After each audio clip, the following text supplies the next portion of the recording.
واقعیات تکان دهنده جنایات ضد بشری جمهوری اسلامی ایران در سال 1367. انگار همین دیروز بود که جنایات بشری در زندانهای وحشتناک رژیم صورت می گرفت. فرزندان رشید ایران را دسته دسته به جوخه‌های اعدام می بردند و دیگر کسی هرگز آنها را نمی دید. خانواده ها داغدار شدند، بچه ها بی پدر و مادر، برادران بی خواهر و خواهران بی برادر، مادران و پدران عزیزانشان را دیگر هرگز ندیدند.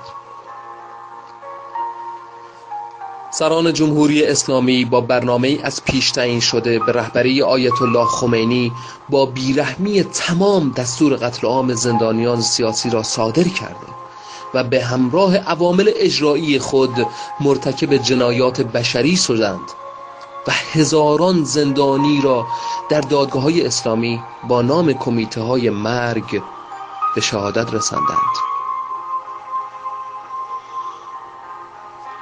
رژیم جمهوری اسلامی با دروغ و نیرنگ و با التقاط احساسات انسانی و القاء ترس و وحشت دست به اعمال وحشیانه میزند و انسانهای شرافتمند و آزاده را اعدام و خانواده های آنها را تا آخر عمر شکنجه روحی و روانی می کند.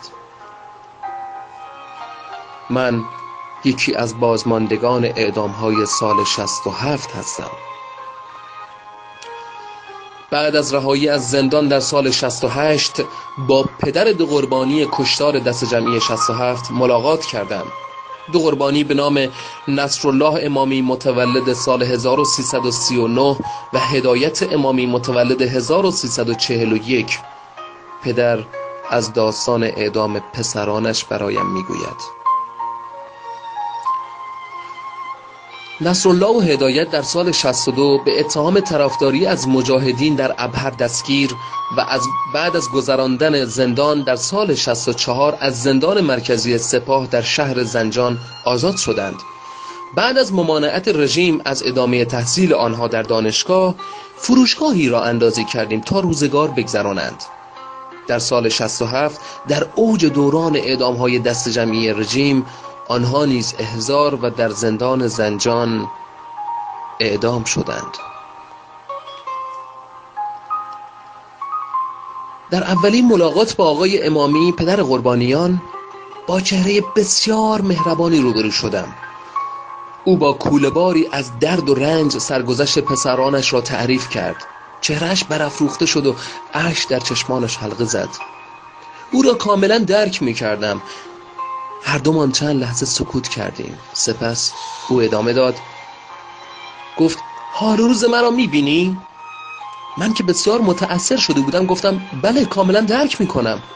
گفت حال روز مادرش خیلی بدتر شده، بسیار افسرده و وحشت زده است، رمقی برایش نمانده، به زمین و زمان میکوبد و مدام نفرین و گریه میکند. از ته دل آه بلندی کشید، بغضش ترکید و رو به من کرد و گفت تا به حال چنین انسانهای بیرحم و شفقتی و سراپا دروغ و ریاکاری ندیده بودم. چطور میتوان دو جوان دانشجو و پاک که هزاران امید و آرزو دارند را از بین برد؟ مملکت به افرادی مثل آنها احتیاج دارد.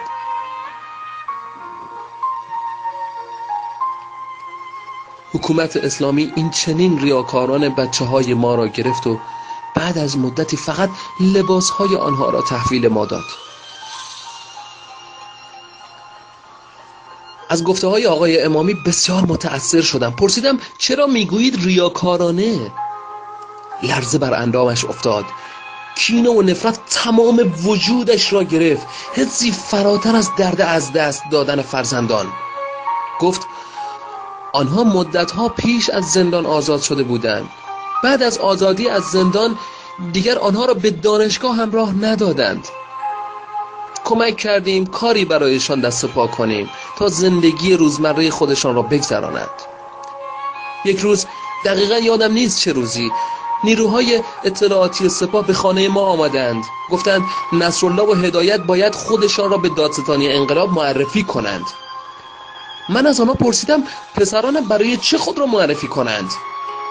مأمورین اطلاعات گفتند شما نگران نباشید، مسئله نیست، ما قول می‌دهیم، فقط چند سوال است و یک معرفی ساده.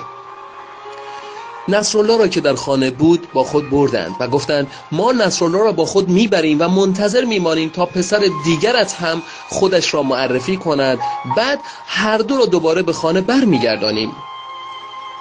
من پرسیدم آنها دیگر چی گفتند به شما؟ پدر قربانیان گفت آنها قسم خوردند، گفتند هیچ چیز مهمی نیست، فقط چند سوال و جواب است، همین. سپس آقای امامی ادامه داد هدایت مهمانی رفته بود، من و همسرم پیش او رفتیم و جریان را برایش تعریف کردیم. پسرم از احضار مجدد بسیار تعجب کرد و گفت ما خیلی وقت از زندان آزاد شدیم و این احضار غیر طبیعی است، حتما نقشه‌ای دارند. نصرالله را هم با خود گروگان گرفتند. هدایت گفت من حرفهایی در بین مردم شنیدم که میخواهند زندانها را خالی کنند، یعنی زندانیها را اعدام کنند. آنها دروغ میگویند، حتما ما را هم خواهند کشت. هدایت رو به مادرش کرد و گفت مگر یادت رفته دفعه قبل گفتند فقط چند دقیقه با شما کار داریم، اما چند سال طول کشید. همسرم که بسیار ترسیده بود گفت نه، آنها این دفعه قول دادند، قسم خوردند که خطری متوجه شما نیست و فقط میخواهند شما را ببینند و چند سوال از شما بپرسند.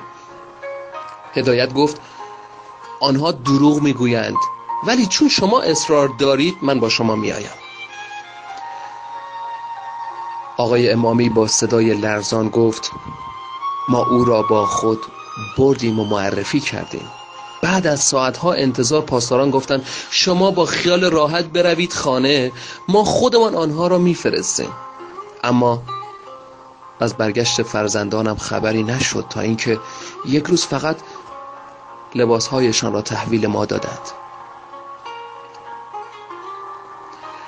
آقای امامی نه فقط غم و اندوه از دست دادن فرزندان را به دوش میکشید، بلکه نگران خطرات و فشارهای روحی و روانی بود که خانواده‌اش را تهدید می‌کرد. متاسفانه بعد از مدتی آقای امامی بر اثر افسردگی و فشار روحی و روانی با زندگی وداع کرد. مادر قربانیان هم با کوله‌باری از غم و غصه سنگینی بار زندگی را به دوش می‌کشید. چنین جنایات وحشیانه ننگیست پاک نشدنی بر پیشانی رژیم جمهوری اسلامی و سران و مجریان آن که انسانهای بیگناه را قربانی و خانواده‌های زیادی را رنج و عذاب داده و با فشارهای روحی و روانی آنها را تا آخر عمر شکنجه می کنند. دیگر راهی نمانده، دیگر راهی جز محاکمه سران جمهوری اسلامی و محو هر گونه شکنجه و اعدام باقی نمانده است. دیگر راهی نمانده است.